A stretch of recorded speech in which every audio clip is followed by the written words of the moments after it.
Esdras capítulo 3 y vamos a ver el verso 8 en adelante. El tema de esta mañana es el templo. Alguien diga conmigo, el templo. Y no quiero hablarle del templo, quiero hablarle de este templo. Quiero hablarle, diga conmigo, va a hablar de este templo. Así que no permita que su cabecita lo lleve a pensar en el edificio, sino que diga conmigo, este templo. Amén, este templo. Diga conmigo, este templo. Alguien diga conmigo, este templo. Y si ese templo está bien, de seguro tu familia va a estar bien. Si ese templo está bien, de seguro tu iglesia va a estar bien.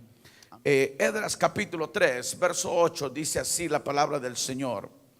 Y en el segundo año de su llegada a la casa de Dios en Jerusalén, y en el mes segundo, Zorobabel hijo de Salatiel y Yeshua hijo de Josadac y los demás de sus hermanos, los sacerdotes y los levitas y todos los que habían venido de la cautividad a Jerusalén, comenzaron la obra y designaron a los levitas de 20 años arriba para dirigir la obra de la casa del Señor.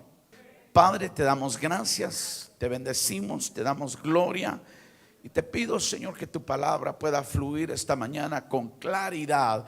Y te pido que la unción, oh Dios, fluya trayendo revelación y comprensión de tu palabra en el nombre de Jesús. Amén y amén.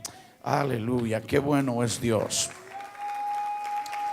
Yo quisiera hablarle, cuando nosotros leemos los libros de Esdras y de Nehemías, esos libros tienen que ver con la historia de la reconstrucción del templo que en su momento Nabucodonosor había destruido.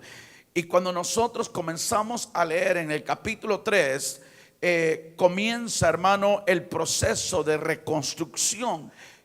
Aquí podemos ver ciertos personajes que estaban involucrados en el proceso de la reconstrucción del templo. Y para que usted se familiarice con la historia, Zorobabel era el gobernador en ese momento.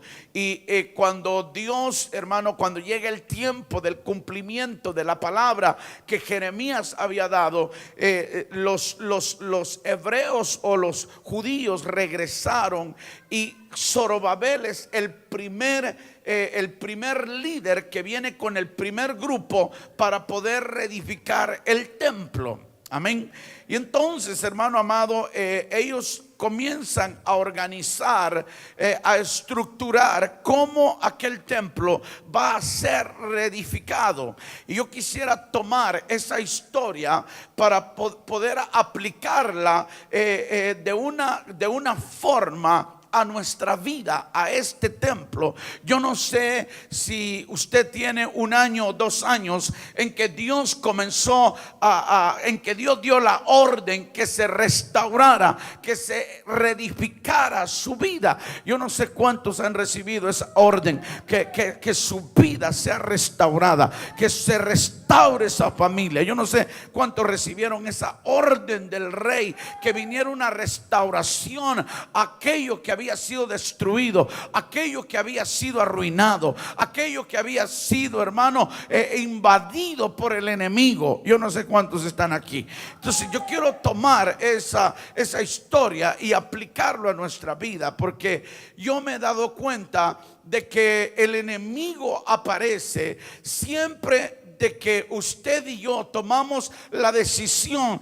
de edificar algo. Las dificultades, hermano, han estado siempre, pero cuando usted toma la decisión de agradar a Dios, de limpiar su casa, limpiar su templo, cambiar su manera de pensar, es cuando viene, hermano, la oposición, la dificultad. Yo no sé cuántos han estado atravesando momentos difíciles en su vida, en donde han visto la mano o la obra de Dios detenida en sus vidas. Yo sé que nos vamos a identificar. Entonces queremos ver esa historia y aplicarla. Y cuando nosotros vemos, hermano, que ellos comienzan la obra de reedificación, yo quisiera que me siguiera en el verso. Aleluya. ¿Cuántos están aquí? Y entonces, hermano, ellos comienzan a cantar en el verso, en el verso 12, en el verso 11, comenzaron a cantar porque se habían puesto los cimientos. Y los cimientos, hermano, tipifica la enseñanza elemental o fundamental en un creyente. Por ejemplo, la enseñanza elemental en un cristiano es la fe, el amor. Esos son cimientos. Por ejemplo, el perdón. Yo creo que usted se va a comenzar a ver si realmente su vida ha sido fundamentada en una fe, en un camino. La característica va a ser de que usted puede amar. No sé si usted está aquí. Y entonces, hermano amado, los cimientos tipifican aquellos principios. Por ejemplo, déjeme decirle algo. Ofrendar y diezmar es un principio elemental en un creyente. Entonces, si usted no hace eso todavía no ha empezado. Oh, no me oyó usted. Porque esas son las primeras cosas que uno aprende. Aprende, hermano, a amar. Aprende a confiar en Dios. Aprende a dar. Aprende a perdonar. El bautismo es parte. Yo no sé cuántos se van a enlistar para estrenar la alberca allá en Sena, ¿verdad? Pero estamos listos.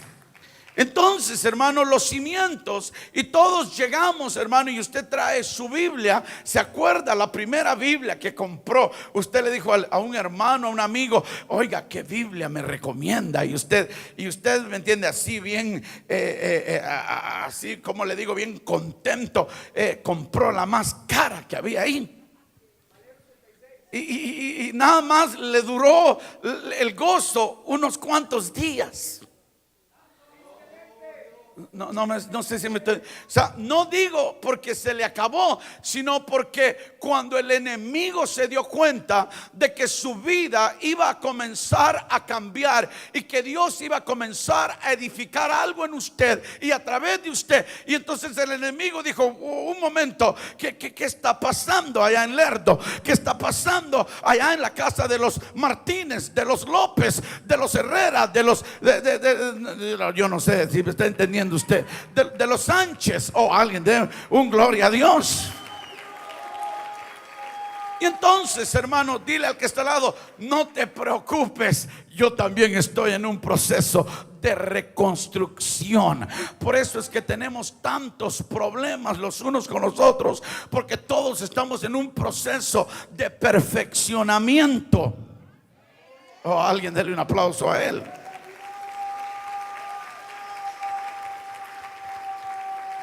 Y entonces, hermano, los hermanos, si usted lee el capítulo 3, yo voy a ir panorámico hoy, pero en el capítulo 3 nos damos cuenta que ellos comienzan a cantar: aleluya, santo. Usted vio, hermano, cómo danzaba el hermano aquí al frente y gritaba. Pero eso se va a ver probado en algún momento de dificultad, cuando el enemigo se da cuenta de que algo comenzó en tu vida, algo bueno. Y entonces en el capítulo 4, siga conmigo, verso 4. Entonces el pueblo de aquella tierra se puso ¿a qué? A desanimar. Yo quisiera leerles el 1 primero, antes de leer el 4. Cuando se enteraron los enemigos de Judá y de Benjamín de que el pueblo del desierto estaba edificando un templo al Señor Dios de Israel, se llegaron a Zorobabel y a los jefes de las casas paternas y les dijeron: vamos a edificar con vosotros. Escucha, cuando ellos rechazan la oferta, Cuando ellos dijeron: nosotros no tenemos nada en común con ustedes, nosotros estamos edificando un templo al Dios Santo, y Él es único, y Él es el único adorable en nuestras vidas. Oh, no sé cuántos están aquí. Escucha, y cuando ellos rechazan la oferta, en el verso 4, entonces el pueblo, dice, de aquella tierra se puso a desanimar al pueblo. Diga conmigo: enemigo número uno. Escucha, cuando uno comienza a edificar algo, cuando Dios comienza a edificar algo en la vida de uno, el primer enemigo que va a aparecer en tu vida se llama desánimo. Oh, no sé cuántos pueden darle un aplauso al Rey de la Gloria y romper con todo espíritu de desánimo.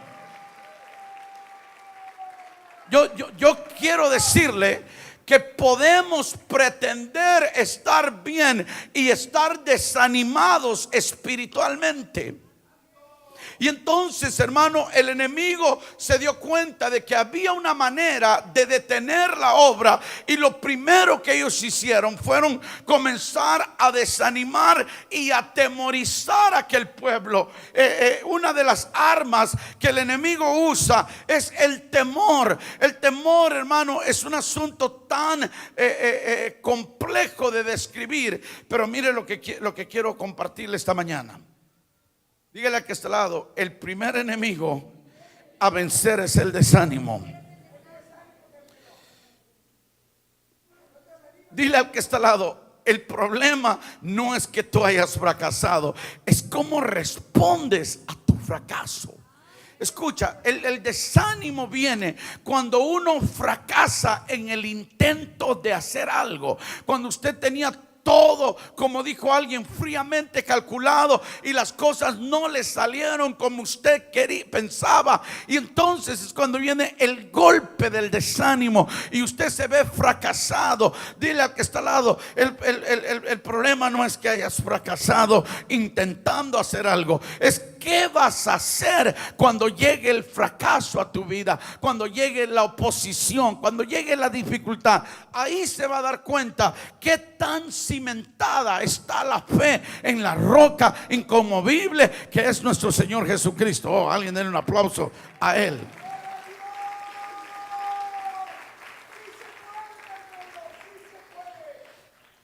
Oiga esto, pues. Encontré una frase: el valor no es la ausencia del miedo, es la conquista de ese. Una de las cosas que tenemos que conquistar son nuestros temores. Escuche, cuando usted le dice: Jesús, aquí está mi vida, te entrego mi familia, es cuando viene, hermano, el enemigo y lo va a querer amedrentar con temor, con incertidumbre. Usted comienza a padecer una serie de circunstancias que antes usted no había vivido. Usted nunca se había enfermado y comenzó Dios a obrar en usted, y ahora se le enferma hasta el gato. Pero alguien está aquí. Pero dígale al que está al lado: vas a tener que comenzar a conquistar tus miedos. Vas a tener que derrotar ese espíritu de pavor. Oiga esto: muchos son los conceptos que podemos tener del miedo, pero el miedo nace desde el momento en que el hombre se rebeló contra Dios. En Génesis capítulo 3, verso 8 al 10, aparece la palabra por primera vez en la Biblia, la palabra: y dijo Adán, y tuve miedo. El miedo es la ausencia de Dios en la vida de uno. El temor es la ausencia del amor de Dios en una persona. Hay dos armas que lo van a liberar del temor. Uno es que usted tiene que tener una revelación de que Dios lo ama a usted. No sé si usted está aquí. Oh, alguien diga conmigo: Él me ama. Vamos, diga: Él me ama. Pero una cosa es saberlo y una cosa es que sea revelado a tu espíritu. Dos, usted tiene que saber que Dios es fiel. Y si Él dijo que Él iba a ir con usted en este camino y que Él no lo iba a dejar, Él no lo va a dejar. Aunque venga la prueba, aunque venga la dificultad, aunque vengan los problemas en su casa, Él estará ahí. Su presencia estará ahí.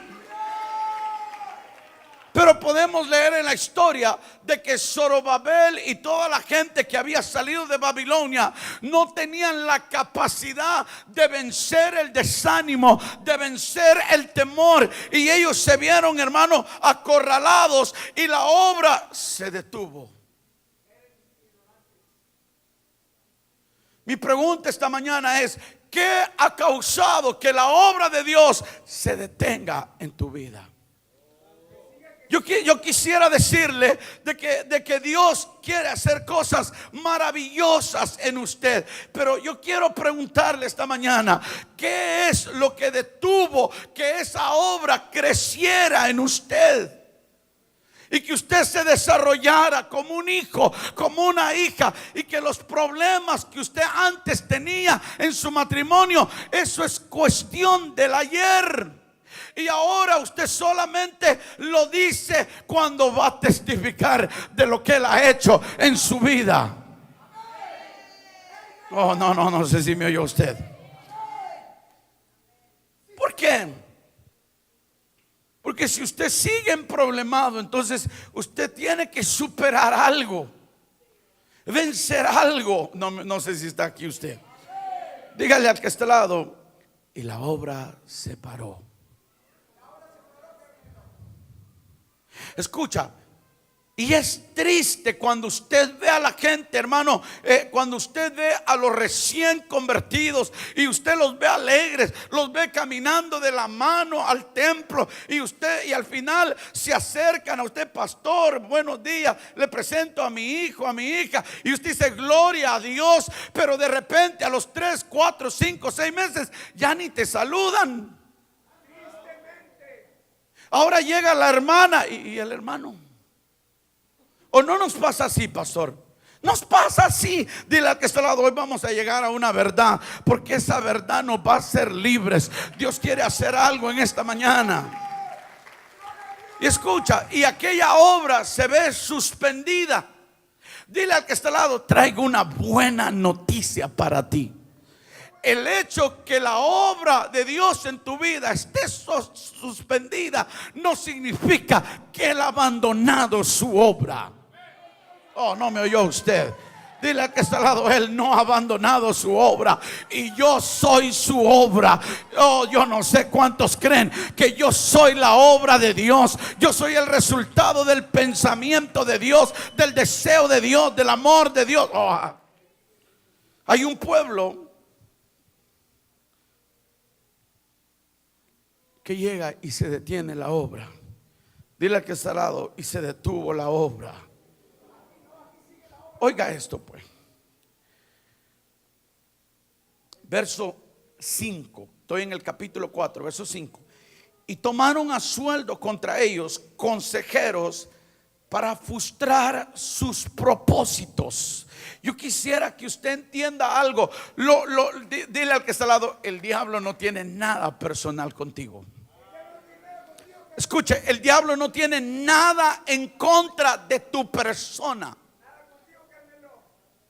El diablo tiene algo en contra del propósito divino en tu vida.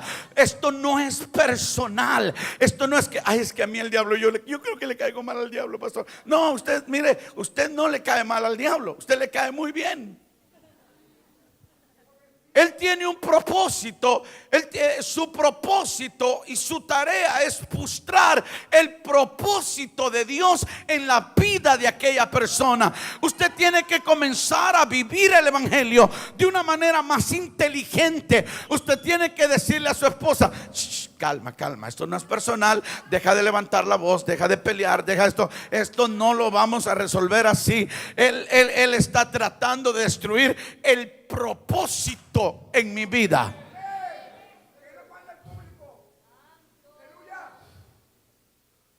Diga conmigo: propósito según la Biblia, en el libro de Proverbios, propósito es más grande que una idea. Usted puede tener muchas ideas y las ideas van cambiando, pero el propósito permanece para siempre. Y ellos, hermano amado, ellos dijeron: si nosotros logramos frustrar el propósito, van a parar. Diga conmigo: propósito. Diga conmigo: propósito. Diga conmigo: propósito. Verso 24. Entonces cesó la obra en la casa de Dios que estaba en Jerusalén y quedó suspendida hasta el año segundo del reinado de Darío, rey de Persia. En otras palabras, fue un año. Diga conmigo: un año. Diga conmigo: un año en donde no se edificó, en donde no se movió ni un ladrillo, no se movió ningún obrero. Un año, hermano, donde la obra estuvo simplemente abandonada. ¿O hay alguien aquí? Escucha, y la obra queda abandonada un año.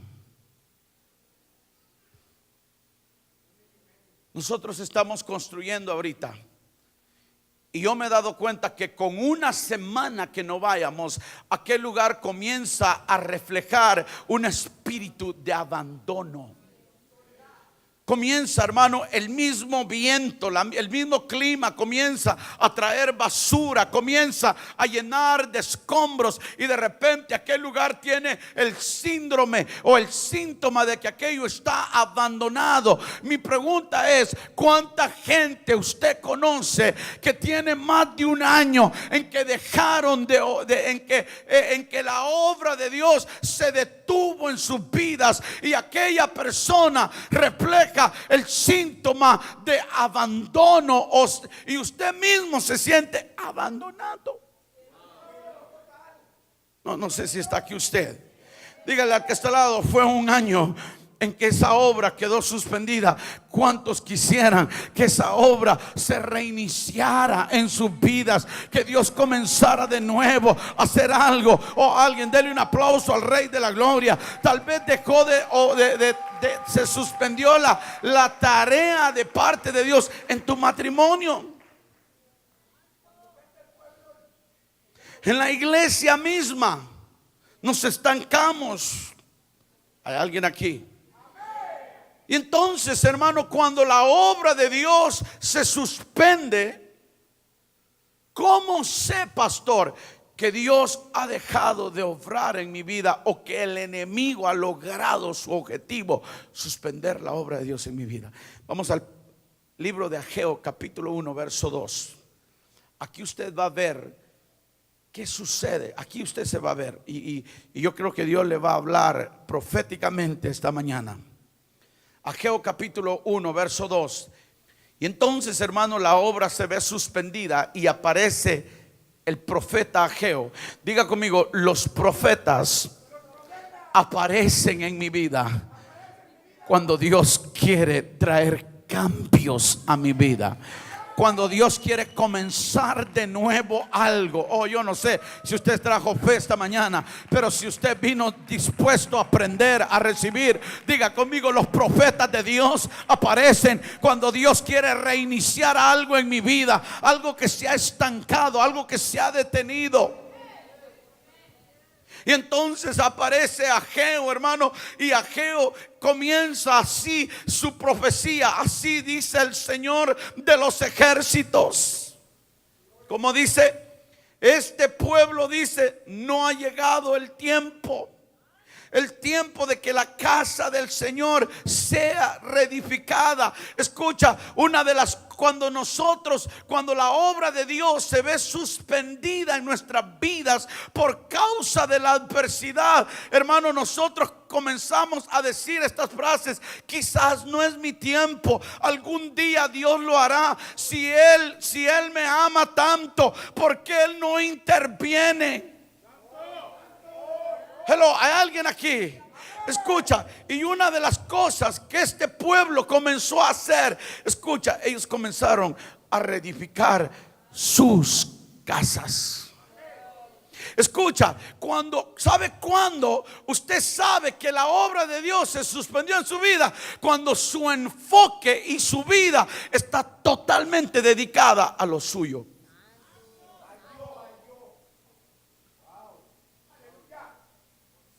Escucha, cuando la obra de Dios se para en la vida de uno, uno se vuelve buen trabajador. El jefe está contento porque ahora trabajas horas extras, ahora no le dices nada porque te deja ir tarde. Es más, quisieras que todos los días te dejaran tarde porque no quieres ir a la iglesia, no quieres.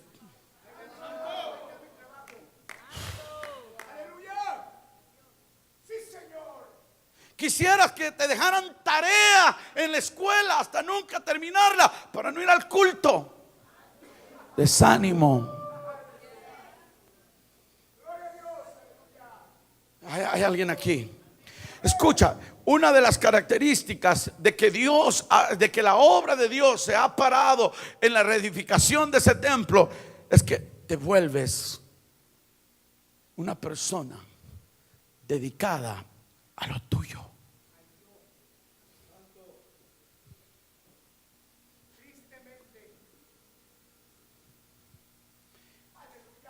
Y ocultamos la realidad espiritual con trabajo.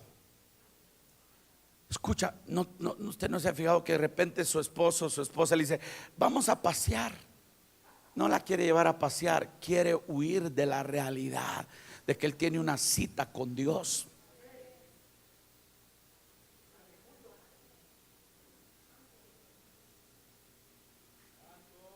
Escucha, y esta gente, mientras se suspendió la obra, se dedicaron a lo suyo.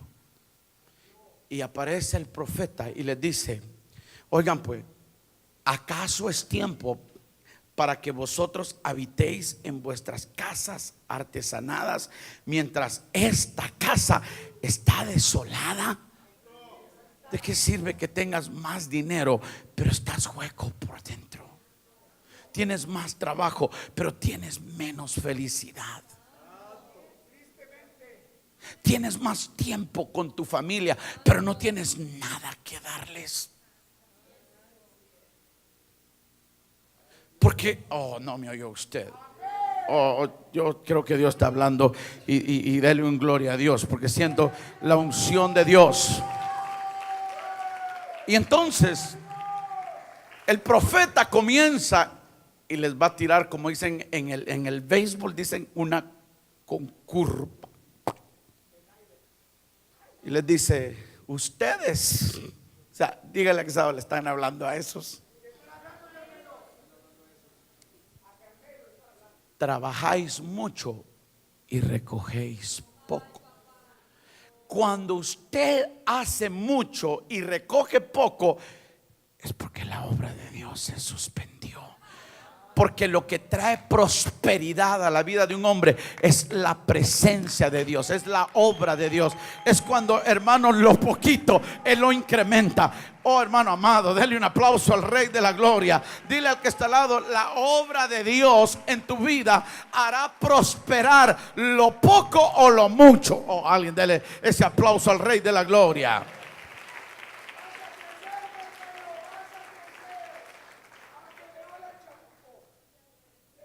Y entonces Él dice: hacéis mucho pero recogéis poco. Cuando usted le permite a que Dios trabaje en usted, lo poco, lo mucho le es suficiente. No me oyó usted. Mire, hermano amado, conozco tantas personas que me dicen: pastor, yo ganaba tanto dinero. Sí, yo, ¿y dónde lo tiene? Hoy necesitamos su dinero para terminar cena. No tiene nada. ¿Por qué? Porque solamente se enfocó en usted y en lo que usted podía hacer y descuidó lo más grande que Dios quería hacer. Y todo ello fue provocado porque el enemigo sabía que él tenía un propósito con su vida. Alguien va a volver en sí esta mañana. Y entonces, hermano amado, Ageo llega y les dice: un momento.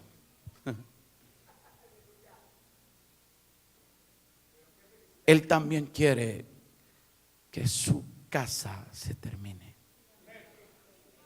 Esta casa. Dije, Él también quiere que mi espíritu sea edificado, que mi vida espiritual sea reconstruida, restaurada. Y entonces, hermanos, vamos a Esdras capítulo 5. Voy cronológicamente, le estoy enseñando hoy. Y entonces, hermano, aparece en el capítulo 5, aparece el profeta Ageo y Zacarías. Ya les habló Ageo y ahora les va a hablar Zacarías y les va a hablar, ¿quién más? Zacarías y ¿quién? Ageo y Zacarías. Entonces viene y dice: cuando los profetas Ageo y Zacarías, hijo de Ido, profetizaron a los judíos que estaban en Judá y en Jerusalén en el nombre del Dios de Israel que estaba sobre ellos, Zorobabel hijo de Salatiel y Yeshua hijo de Josadac se levantaron. ¿Se qué? ¿Se qué? Entonces dile al que está al lado: tu vida puede ser levantada por una palabra profética. Usted tiene que amar lo profético. Yo me acuerdo, hermano, yo le pregunté al hermano Antonio un día, le digo: hermano, ¿por qué se quedaron ustedes? Dice: porque yo vine a un evento y en ese evento alguien me profetizó y esa palabra fue tan poderosa que no solamente dio inicio a una nueva etapa en su vida, pero a volver a confiar en Dios y en las congregaciones, de que Dios todavía puede usar a los hombres para hacer cosas grandes. Dile al que está al lado: la palabra profética no la menosprecies. Y no ignore qué es lo profético, con qué se come.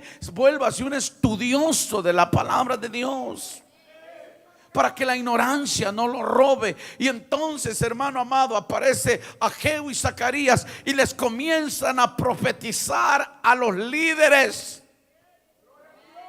Y cuando ellos oyeron la profecía, dile al que está al lado: debe de haber sido una palabra tan poderosa que los volvió, hermano, a aquello que ellos habían abandonado, los volvió a aquello que ellos habían dejado, los volvió a aquello que el enemigo había parado. Y ahora dijeron: tenemos una palabra de parte de Dios y de ahora en adelante el enemigo no va a poder parar lo que él dijo que yo iba a hacer. Oh, alguien, denle un aplauso a él. Y entonces, hermano amado, diga conmigo: se levantaron y comenzaron de nuevo. Tú y yo tenemos la oportunidad de comenzar de nuevo hoy. Dígale a que está al lado: hoy es un día de oportunidad. Pero déjeme definirle la palabra se levantaron. Alguien diga conmigo: se levantaron. No, hágale así con energía, hermano, como si está vivo. Se levantaron. Diga conmigo: se levantaron. Ese término del hebreo significa asignar. En otras palabras, comenzaron de nuevo a asignarle a cada uno su lugar que habían abandonado. Dile a que está al lado: todo comienza con una asignación. Cuando usted abandona su asignación, ¿cuál es tu asignación? Dentro del propósito de Dios. ¿Para qué yo fui asignado a esta iglesia? ¿Para qué? ¿Quieres que yo lo diga? No, usted tiene que saber para qué lo asignaron. Yo sé para qué me asignaron a mí. Usted tiene que saber por qué está aquí. Y entonces, hermano amado, escucha, y ellos comienzan, y la primera definición es asignación. Dile a que está al lado: tenemos que volver a tomar nuestra asignación. Yo como cabeza, tú como esposa, mis hijos tienen que tomar su lugar para que la obra de Dios pueda continuar en nuestras vidas. ¿Hay alguien aquí? Pero oiga pues, pero mire la otra, establecer. Esta palabra es importante. Ninguna persona inestable puede edificar, hermanos amados. Si usted es una persona, hermano, de doble ánimo, que usted hoy se pelea con todo el mundo, hoy dice que los quiere a todos, mañana dice que los odia a todos, usted no está calificado para construir. La gente que edifica es la gente que está estable. En otras palabras, permití a Dios que me liberara de mis inestabilidades emocionales y espirituales, y me convertí en un hombre, en una mujer estable, en una mujer firme, en un matrimonio sólido, en una iglesia firme, en una iglesia sólida, en una iglesia. Oh, alguien dele un aplauso al Rey de la Gloria. Oh, vamos, hermano amado, yo siento que Dios está hablando. Y entonces, hermano amado, entonces dígale al que está al lado: asignación. Y cuando tú conoces tu asignación, ahora vamos a estabilizarnos en eso.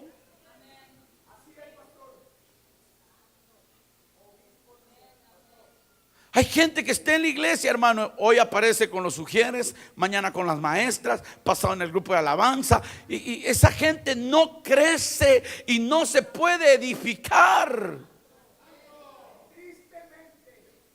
Oh, es que allá las maestras son bien feas. Miren, no aguanto esos niños. Va a llegar al grupo de alabanza y va a decir: pastor, yo no aguanto esos que cantan. Ni yo tampoco, pero ¿qué hacemos? No se crean.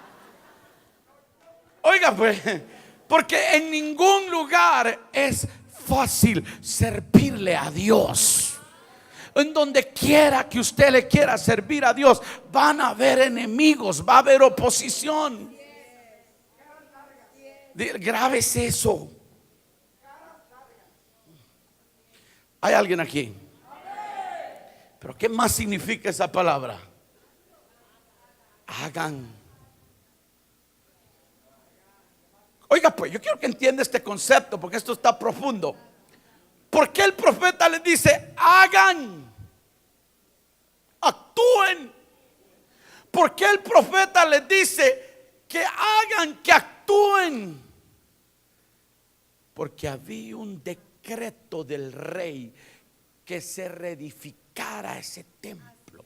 ¿Sabe usted que el rey ya decretó que se restaure su vida?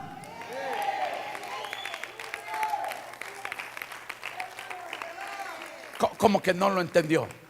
¿Sabía usted que de la boca del rey y del puño del rey se decretó que tu vida sea restaurada, liberada, sanada? Escuche, entonces el profeta viene y les dice: ustedes no necesitan que Dios haga algo en ustedes. Ustedes necesitan hacer algo, porque Dios ya decretó su voluntad para sus vidas. Entonces la mayoría de personas estamos esperando que Dios haga algo.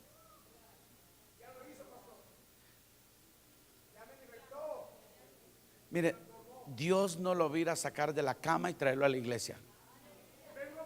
Él no va a enviar a alguien que le diga: ya vine por ti, te tengo un trabajo nuevo, tengo un negocio para ti. No, hágalo, porque ya hay un decreto. Diga conmigo: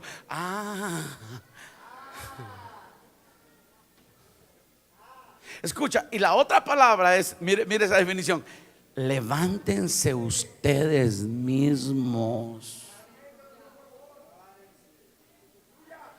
En otras palabras, párense. Eso tiene que ver con alguien machito. En otras palabras, párense significa no permitan que el enemigo los haga retroceder o que pare lo que están haciendo. Y para parársele hacia el enemigo, necesita usted tener una relación con Dios.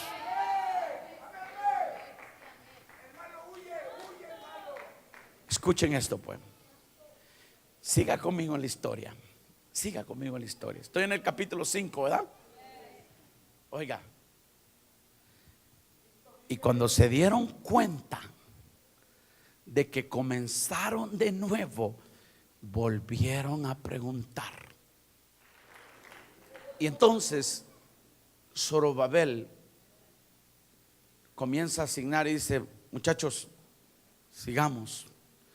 No nos quedemos con la enseñanza del bautismo, la ofrenda, el amor. Vamos más profundo en la revelación. Edifiquemos una casa para el rey, donde haya gloria y poder. Escuche, cuando ellos deciden ir por una segunda oportunidad, vienen otra vez y ahora les preguntan. Dice el verso 3: en aquel tiempo Tabnai, gobernador de la provincia al otro lado del río, Setar Boznaí y sus compañeros vinieron a ellos y les hablaron así: ¿quién os dio orden de reedificar este templo y de terminar este edificio? Ahora están cuestionando lo que están haciendo. Este es el otro enemigo, el cuestionamiento. ¿Y por qué lo hacen así ahí? No, si usted pregunta bien, qué bueno, pero hablo de cuando la pregunta viene de un espíritu o con un espíritu que cuestiona todo lo que se hace. ¿Hay alguien aquí? Entonces, ese es un enemigo también. Y está en las iglesias, hermano. Está en los matrimonios, está en todas partes. Y les hicieron otra pregunta: ¿cuáles son los nombres de los hombres que están reedificando este edificio? Pero el ojo, oiga esto pues, pero el ojo de su Dios velaba sobre los ancianos de los judíos y no le detuvieron la obra.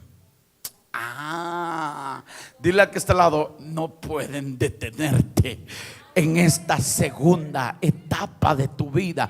No te pueden detener, no pueden parar lo que Dios ha reiniciado en tu vida. El diablo no lo puede parar. Escucha, y ahora encuentran a unos judíos fortalecidos. Tienen una palabra en su espíritu.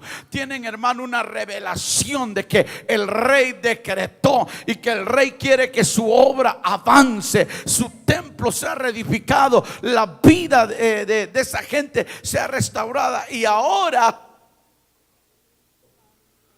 el enemigo, dile a que está al lado: aunque te cuestionen, no podrán parar lo que Dios ha comenzado en tu vida, en tu ministerio. Oh, alguien, dele un aplauso al Rey de la Gloria.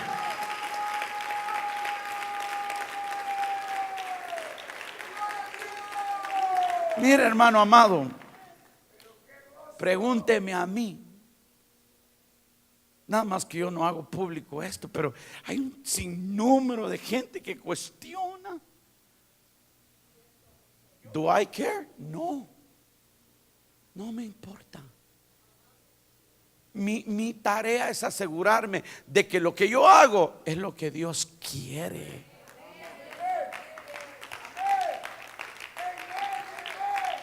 Oh, alguien, déle un aplauso al Rey de la Gloria. Dile al que está al lado: ¿estás listo para que te cuestionen y seguir adelante? Sí, amén. Diga sí, amén. Hable, hermano amado. Dile que está al lado: este no es una librería ni el cine. En el cine usted va y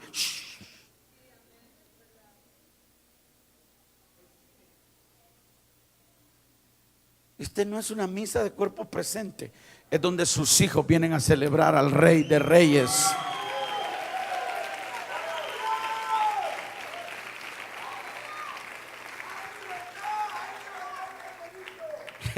Escucha. Y entonces, hermano amado, estos, diga conmigo, no lo pudieron parar. Y estos se van por la vía legal. como no lo pudieron hacer, oiga pues, y estos se van por la vía legal y ellos envían una carta así, pero bien bonita al presidente. Le dicen: queridísimo, y paz de nuestro Dios, oh rey.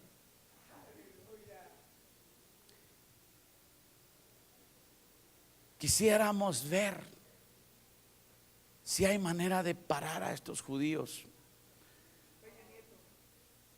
¿Hay alguna evidencia en sus archivos legales de que usted esté de acuerdo en que este templo se reedifique? Y yo creo que los enemigos esperaban, hermano, que llegara una carta: gracias por avisarme, párenlos. Dile al que está al lado: tu enemigo está a punto de llevarse una gran sorpresa.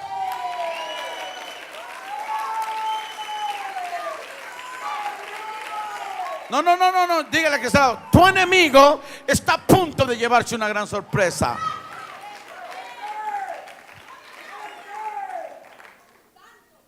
Escuchen esto pues, aquí hay mucho que aprender. Mientras lo que ellos hacían era cuestionado, pero no pararon. ¿Sí me está entendiendo? Siguieron. Cuando vuelve la carta del rey, la resolución o el veredicto, el rey envía lo siguiente. Dile que está al lado: el diablo va a salir huyendo de tu vida. Y entonces vamos al capítulo 6, verso 8. Y hay todo un trámite legal y pasa por todos los protocolos del reino. Pero vamos al verso 8, por el tiempo se nos fue. Y entonces el rey les dice: ahí les va mi orden. Además, verso 7, leamos el 7. Les dice: número 1, no impidáis esta obra de la casa de Dios. ¿De quién está hablando? Esta casa. Dígale que esta es la casa de Dios. Por eso usted no se puede prostituir.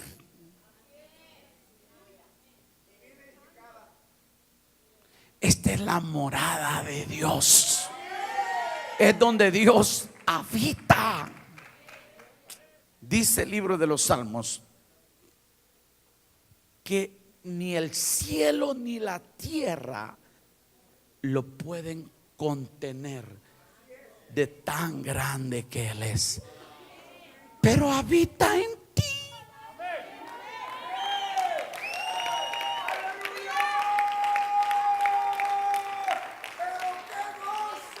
Entonces dile al que está al lado: hay grandeza en mí.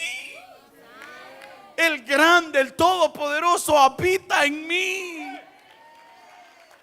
Es lo que me hace imparable. Es lo que me hace superar al enemigo y a las luchas y a las pruebas. No impidáis esta obra de la casa de Dios, y que el gobernador de los judíos y los ancianos de los judíos reedifiquen esta casa de Dios en su lugar. Además, dile a que está al lado: esto le pasa al diablo por andar cuestionando. Además, este es mi decreto en cuanto a lo que habéis de hacer por estos ancianos de Judá en la reedificación de esta casa de Dios. Del tesoro real de los tributos del otro lado del río se hagan de pagar todos los gastos a este pueblo, y esto sin demora.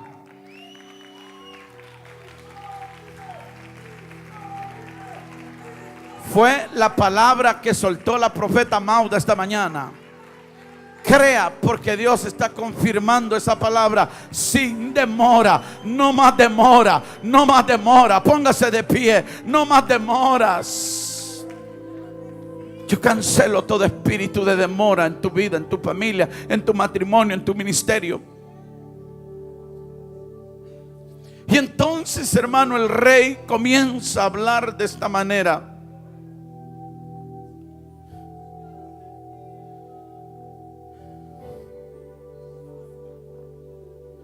Y todo lo que se necesite, novillos, carneros y corderos, para el holocausto al Dios del cielo, y trigo y sal, vino, aceite de unción, según lo pidan los sacerdotes que estaban en Jerusalén, se les dará día por día sin falta. Todos esos elementos, vino, sal, son tipología de prosperidad.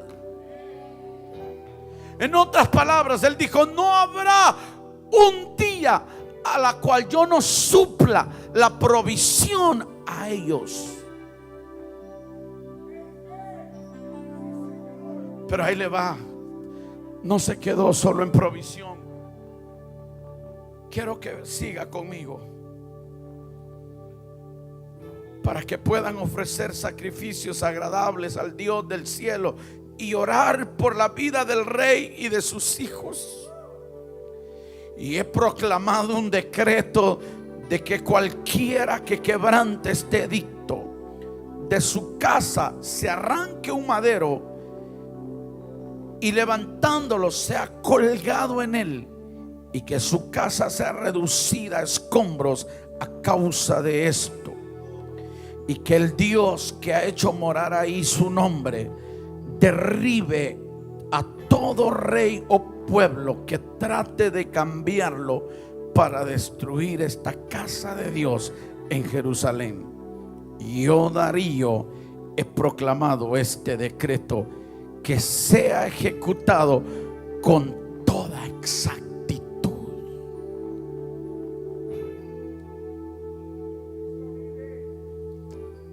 Darío no solo ordena que la obra continúe, sino que ordena que venga la provisión para esa obra. Y dice que se les dé carnero, ovejas para el sacrificio a ese Dios. Quizás usted llegó hoy y tal vez usted, como yo, a veces decimos: si yo tuviera, yo pudiera dar, pero no tengo. Quizás usted se ha quedado sin nada que sacrificarle a ese Dios. Y Él dice que se le dé lo que ellos necesitan para sacrificarle a ese Dios. Pero dice la cosa más tremenda: que todo aquel que se oponga se arranque un madero de su casa y se ahorque, porque el rey ha determinado edificar su casa. Quizás hayan demoras en tu vida. Quizás el desánimo fue el primer enemigo que enfrentaste. El temor, el cuestionamiento. Pero ha llegado la hora en que Él quiere construir este templo. Él quiere restaurar, Él quiere terminar su obra. Lo que Él comenzó en tu vida, Él no lo dejará inconcluso. Lo que Él comenzó a través de tu ministerio, no lo dejará a medias. Si Él te llamó, el enemigo no lo puede parar.